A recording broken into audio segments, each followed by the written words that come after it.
কবি শক্তি চট্টোপাধ্যায়ের কবিতা আমি দেখি।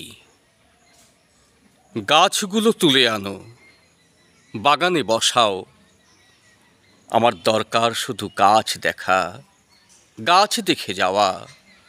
গাছের সবুজটুকু শরীরে দরকার, আরোগ্যের জন্যে ওই সবুজের ভীষণ দরকার। বহুদিন জঙ্গলে কাটেনি দিন, বহুদিন জঙ্গলে যাইনি, বহুদিন শহরেই আছি। শহরের অসুখ হা করে কেবল সবুজ খায়, সবুজের অনটন ঘটে।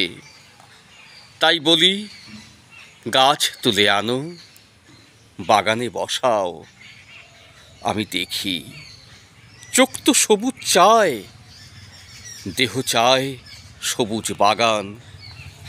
গাছ আনো, বাগানে বসাও, আমি দেখি। নমস্কার।